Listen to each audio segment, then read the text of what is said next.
In this video, I'm going to go over the process of doing both a paired t-test and a paired t-confidence interval for a difference in two means. The video is going to be structured similar to how these videos always are. I'm going to start by going through the procedures, how to do a t-test, how to do a t-confidence interval, without explaining every detail. I'm going to go back over that and fill in some blanks, how things would be different if we saw something else. And then finally, something I don't always do, at the end, I'm going to revisit these problems and specifically show you how to do the calculations using software. The first time through, I'm going to do them by hand. So what I'd recommend is if you're new to this, just start from the beginning, watch the video. But if you're looking for a specific thing, like you want to, I don't know, focus on the calculations or the conditions or something, you may want to skip to that part of the video because it may not be useful to watch the whole thing from start to finish. So let's start with the problem. So in this problem, it's the same prompt that I mentioned in the introductory video to 6.1. The Boise State men's track team is deciding between two different shoes for its runners. We'll call them shoe A and shoe B. To determine whether one of the shoes is faster, 12 runners run 1 mile in each of the shoes on different days. The order in which each runner wore the two shoes was chosen randomly. Below are the 12 times for each shoe measured in minutes. So we have these times. And it mentions the times for each shoe are listed in the same order of runners. That is, the first time for each of them is the same person running in shoe A and shoe B, and so forth. And we want to know, is this evidence that one of the shoes results in a faster 1 mile times? All right, so first thing I'll say, these are made up numbers. I think they're probably a bit high, so no offense to anyone on the Boise State men's track team if you're looking at this saying, hey, we can run faster than that. I'm sure you can. They were just chosen for problem context. So let's start with step 0. So in step 0, we have to identify which procedure is appropriate. Well, first of all, this is a difference of means question. So we are working with a quantitative variable.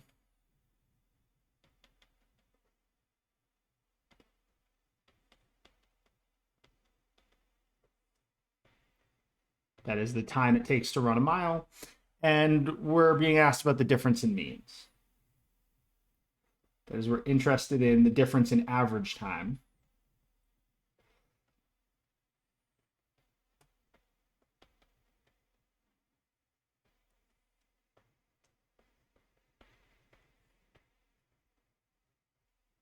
So this means that we're in one of those 6-1 situations. It's either a paired T procedure or pooled T procedure or a two-sample unequal variances procedure.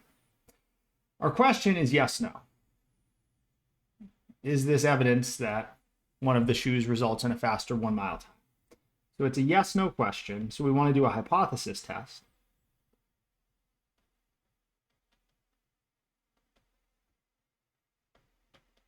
And then finally, we have to figure out which of the hypothesis tests is appropriate. And in this situation, the data is paired. And that's because of problem context, right? They tell us each runner is running 1 mile in each of the shoes. And so these two data sets are connected to each other. This first runner ran the same exact time in both shoes, 4.59 minutes. Now, the last runner, who's the same person, ran slightly faster in shoe B. But I couldn't just reorganize this stuff. So this is paired data. And so that means that I should do a paired t-test for a difference in means. So that's step 0. That's why I'm doing this paired t-test. Okay. Step 1 is to state hypotheses. My null hypothesis is that the average difference is 0, or the difference in averages is 0. That is to say, my null hypothesis is that neither of the shoes is faster in running the mile. My alternative hypothesis is that the average difference is not 0. It's not equal because there was no indication in the prompt before I looked at the data that one of the shoes was expected to be a faster mile time. And so it's a not equal to situation. So those are my hypotheses.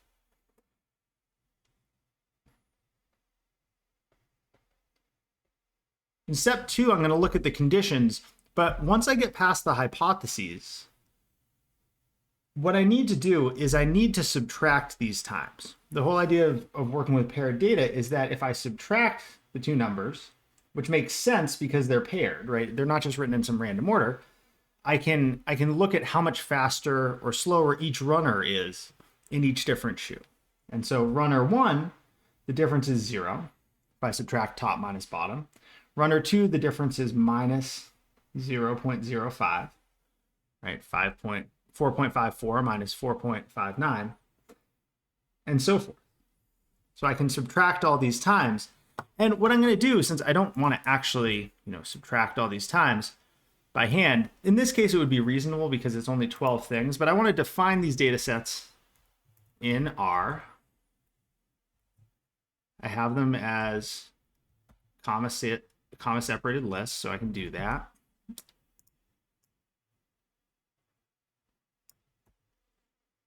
One nice thing, when you have two data sets that are the same size, you can just have R subtract them entry-wise for you. So if I type A minus B, it'll subtract in that order. And notice the first number is 0, and the second number is minus 0.05. It's just doing this for us.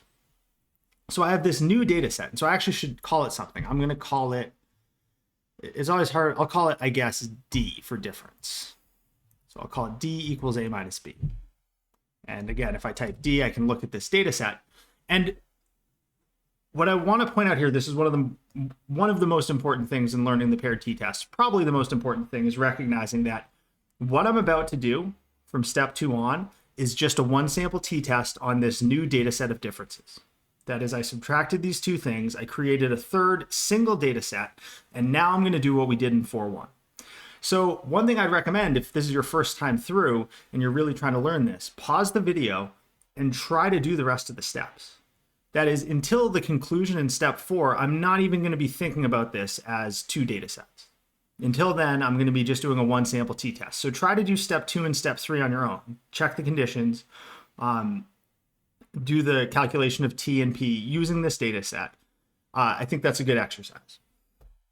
All right, so continuing on to check conditions, I'm just working with this data set D. And so my conditions, well, the conditions are going to be the same sort of thing as for a one sample t-test. So I need randomization. This problem, we almost certainly don't have a random sample. Right? I think it's just 12 runners from the Boise State men's track team. And the key here to understand is that randomization does not come from random samples in experiments. This is an experiment, right? They're manipulating the independent variable, which shoe they're running with. And because the order in which they wore the shoes was chosen randomly, that is, it wasn't like they all ran in shoe A first and then a week later ran in shoe B. They randomly chose the order. This is randomized. So this is a randomized experiment.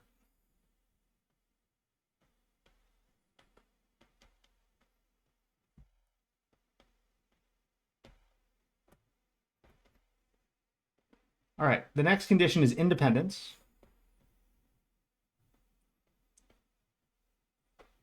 Now, I'll revisit this independence condition in my explanation because I think there's lots of correct choices for what the population is. I'm going to write down what I think the best choice is. I think the population is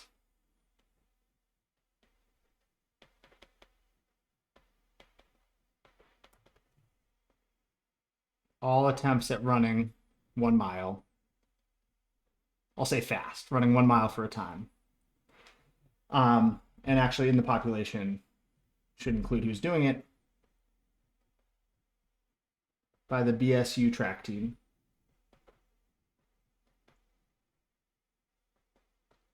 And that's an effectively infinite population. Again, later I'll explain why the population isn't, members of the Boise State track team, although that would be, I guess, a reasonable answer. So these first two conditions are satisfied, right? We have a randomized experiment, and when our population is effectively infinite, it's automatically 10 times the sample size. And then our condition on data, the key here is to remember that we're working with this difference set. We already checked randomization and independent. And so what I need to do is I need to look at a histogram of not A or B, but of D. Oh yeah, well, I think it'll show it to us eventually. I think this error is not meaningful because I'm going to zoom back out to show you these.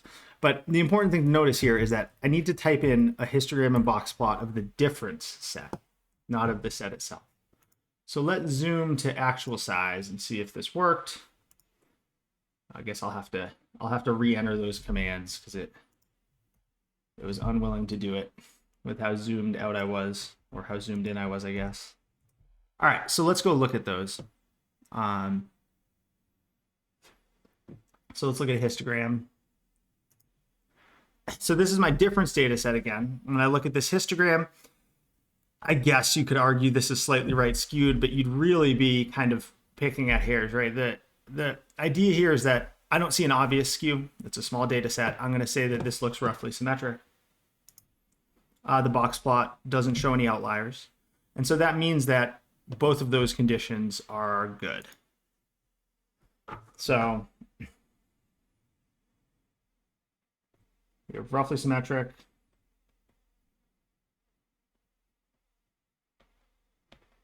And no outliers.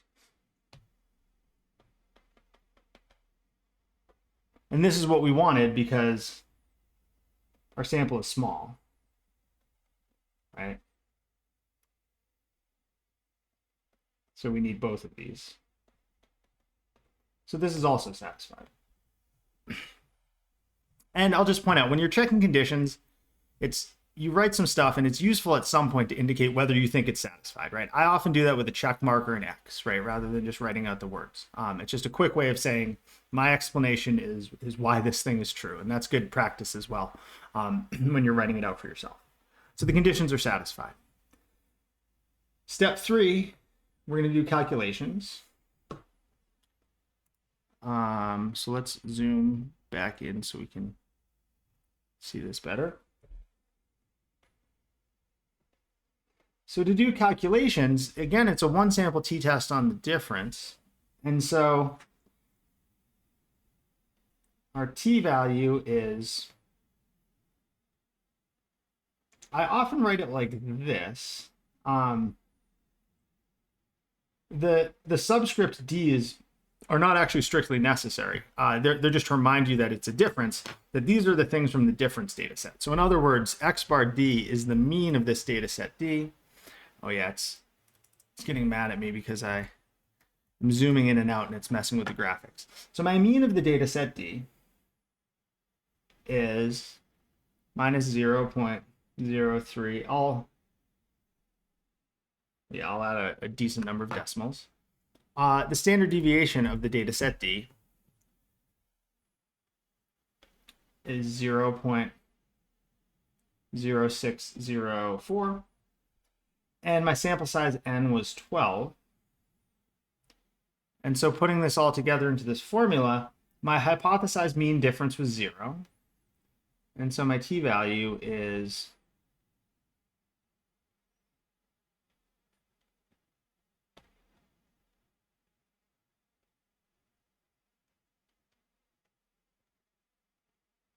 this, which I will type in.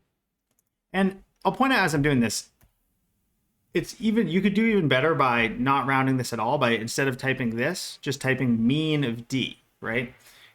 You can use the fact that RStudio will do these calculations partway through for you to really eliminate almost all rounding error. But if you're going to round, that's fine too. Just make sure you round to a bunch of decimal places initially. I'll click enter, and I get minus 1.910.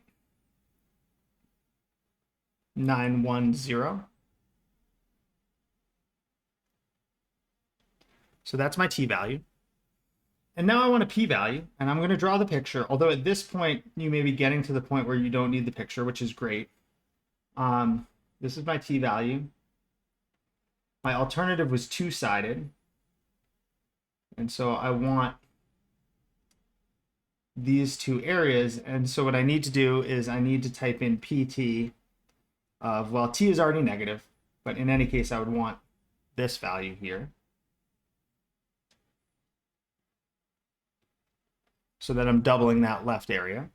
And my degrees of freedom are 11. Oh, wait, I forgot to double it. Right, because it's a two-sided test. And so my p-value ends up being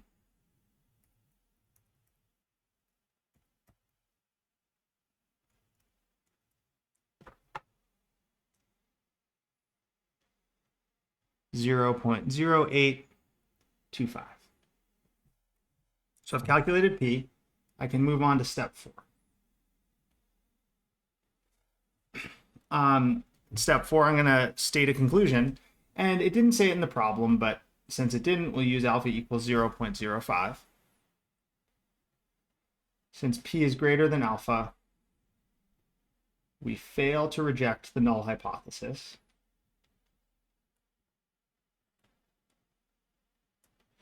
We do not have strong evidence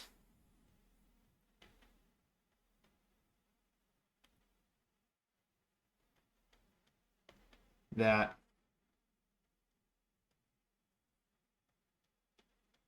one of the shoes, A or B, results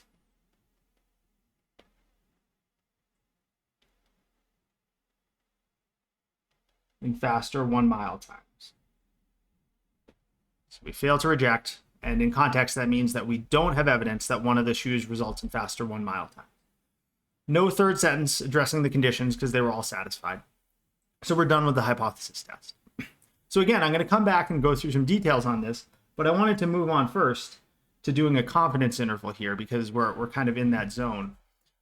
Here we're asked to estimate the average difference in 1 mile times between shoe A and shoe B. Okay, so the step 0, I'm not going to repeat everything I said earlier, but the data is paired, we already talked about, right?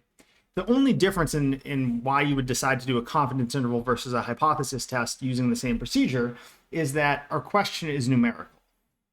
So we have a numerical question. And so that's why we're going to do a paired T confidence interval.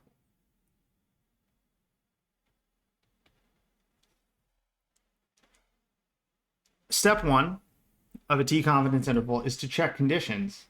And one of the reasons I wanted to put this all in the same video is these are already long videos, and I don't need to check the conditions again.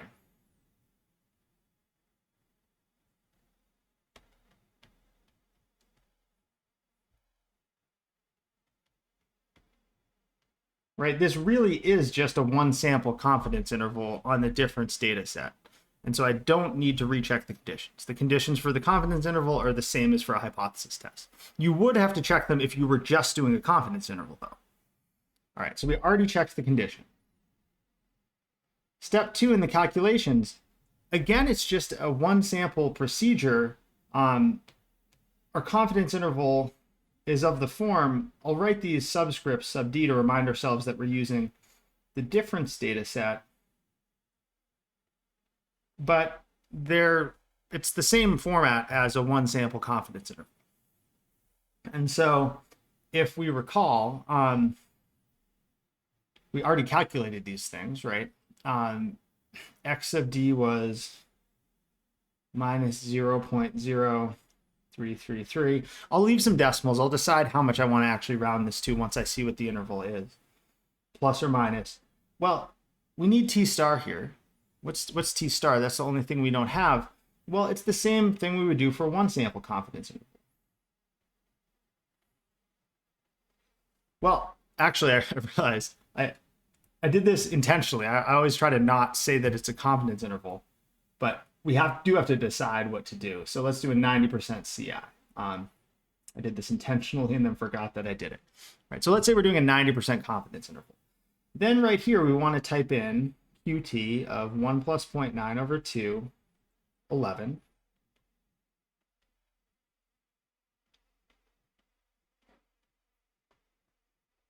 And so that gives us a T star value of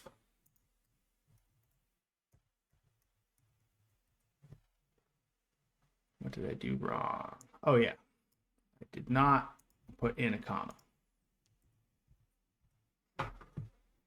So T star is 1.0 1.796. And that can go into here, 1.796 times. The standard deviation of differences was 0.0604 over the square root of 12. And I can type this all in at once.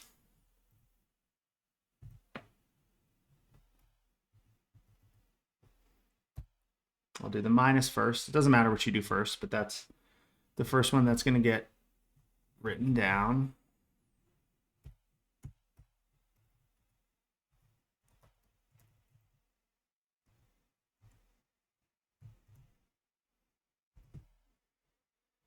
So my left bound of the confidence interval, I'm looking at this, let's round to 3 decimal places.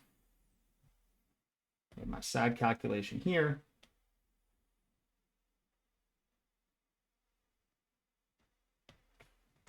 And then if I copy paste but turn it into a plus,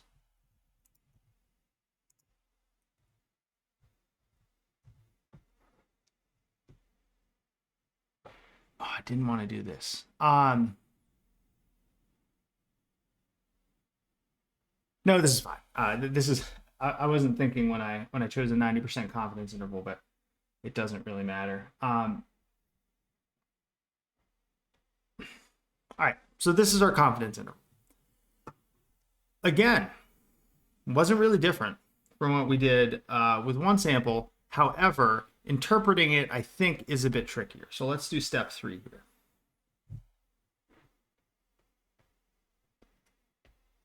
The first part is definitely not trickier because it's always the same. We are 90% confident that, well, what are we 90% confident of? We have to understand what these numbers tell us in the context of the problem. And this is what's tricky about interpreting this. And so I need to remind myself, what order did we subtract in? We did A minus B. And so these numbers are telling us that shoe A is a little bit faster, right? We had lower times.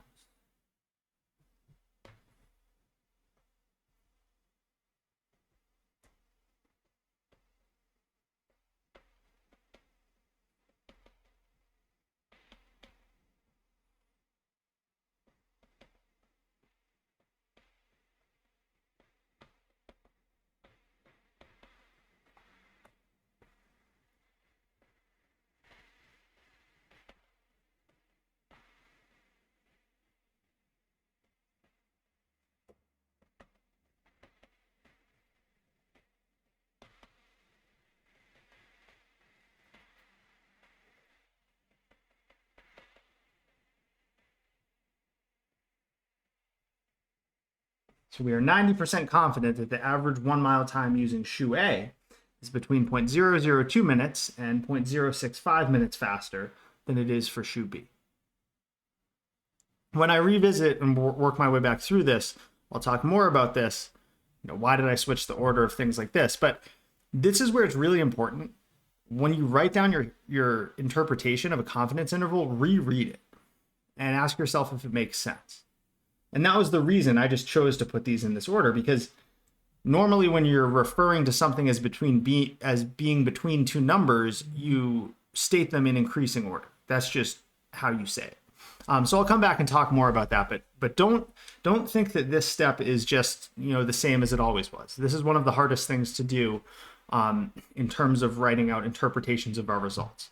Confidence intervals for differences are tricky. All right, so let's go back to the beginning and look at some details. So step 0, I think I talked about enough when I first went through.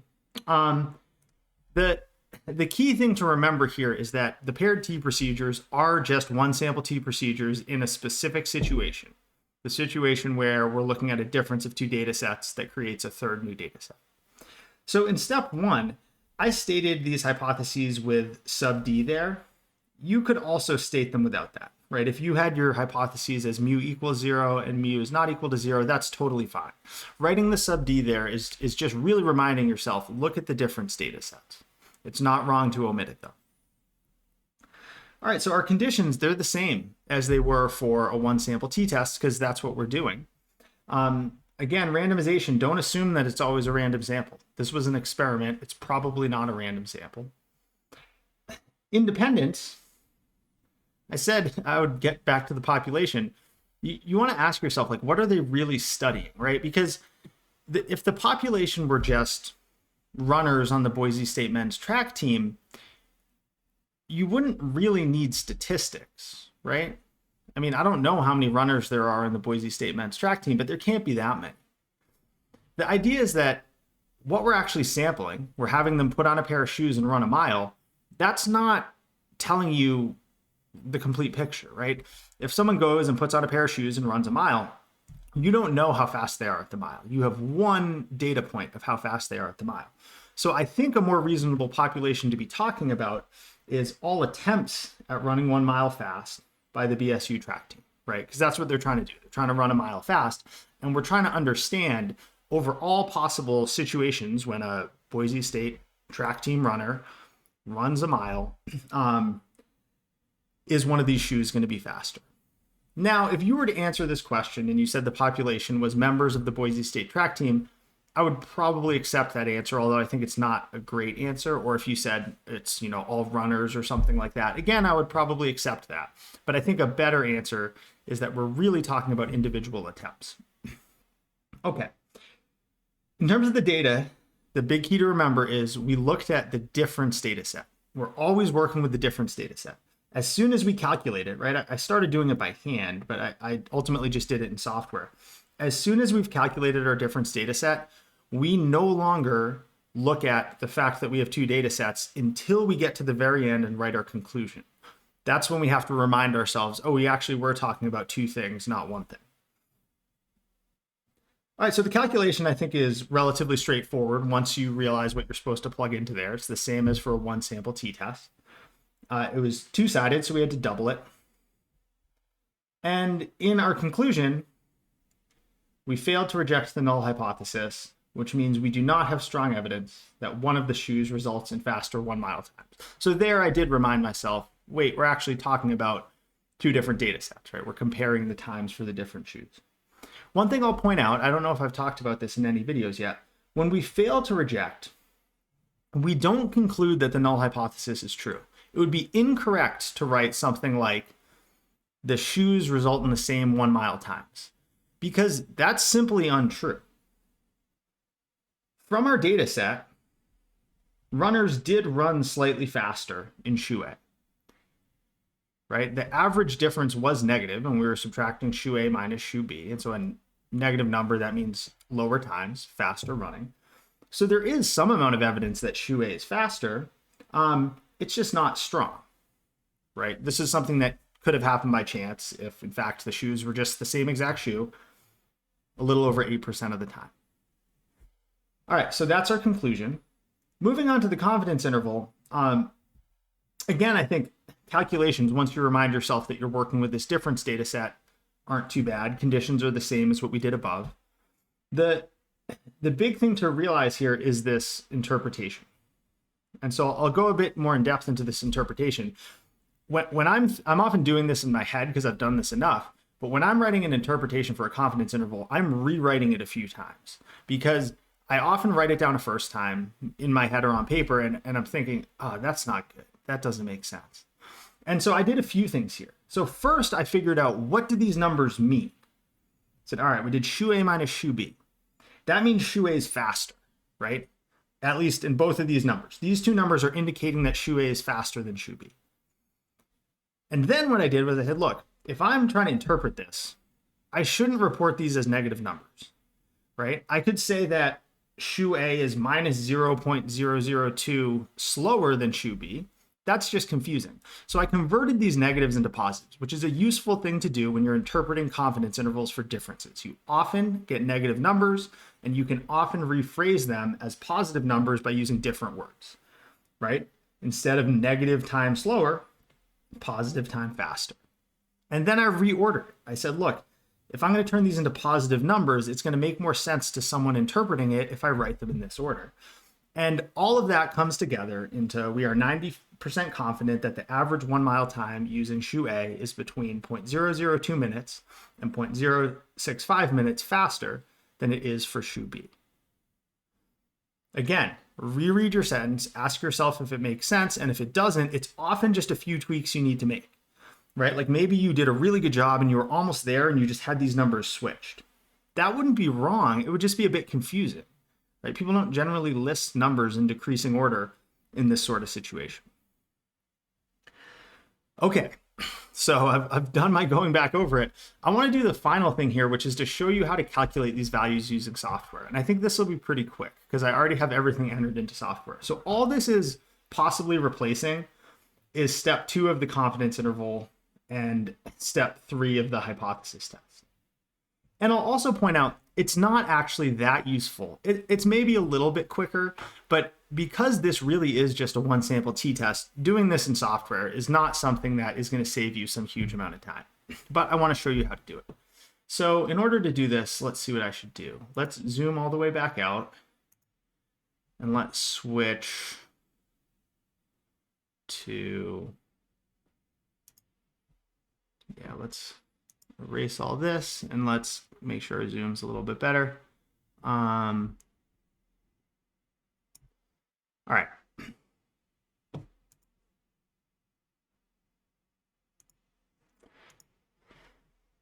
So just again, I have data set A and data set B entered. So what I'm about to type wouldn't work if I didn't have them already entered. All right, so I'm going to first do the t-test. So I'll type t.test. And when I type A comma B, I got to capitalize it, right? Because I capitalized the original data sets. R is case sensitive. When I do A first, then B, I'm telling it to subtract A minus B. It's important to be consistent. You write your hypotheses with some sort of subtraction in mind. Because it's a two-sided test, it doesn't really matter, but you want to be consistent. Now I have to tell it what my null hypothesis is. So I'll type mu equals 0. And then finally, the other piece of information this needs is that we're doing a paired t-test. And I'll click enter. And notice that up to a bit of rounding, because I did round, this is the exact same stuff I got, right? And it's only different because I rounded. If I had rounded to more decimal places, I could have gotten these exact numbers, right? I got this t-value. I got this p-value. And I didn't do something that I probably should have done, right? It said, oh, the alternative is that the true difference is not equal. I probably should have specified that. I was being a bit sloppy. It does that by default, but you do in general need to tell it what your alternative hypothesis is. So I think the command is 2.sided. It'll give me the same thing, right? But that's what I should have typed to get this result. I have to tell it the null hypothesis value, what the alternative is. I have to tell it it's a paired t-test, and I have to give it the two values in the order I want it to subtract. So I got the same t-value and the same p-value. Maybe a little bit quicker, but only by much, or not by much. All right, so it also gave me a confidence interval, which is interesting, but it's not the confidence interval I wanted. And I'm always skeptical of software values that I didn't ask for, right? I didn't tell it to give me a confidence interval and it gave me one. And you do have to be careful. If you didn't tell it to give a confidence interval, it can give you an interval that's totally meaningless in your context. And so let's say I wanted to get the confidence interval we actually calculated. So it's still going to be t.test, and I'm still going to tell it to subtract in the order A minus B, because that's what we did. I'm not going to tell it a null hypothesis value because I don't need to, right? That's not part of a confidence interval.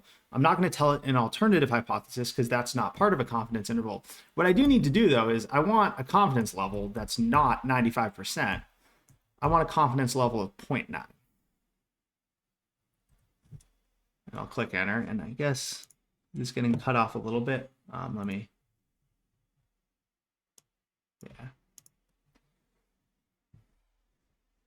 Oh, yeah, so I left out more. This was an unintentional but good mistake to make in a video. Like, I got a different number and I got a different title. I forgot to tell it was paired, which is something I will intentionally probably do in a later video. So I forgot to say, hey, this is a paired confidence interval. And now I'll get the same answer I got, right?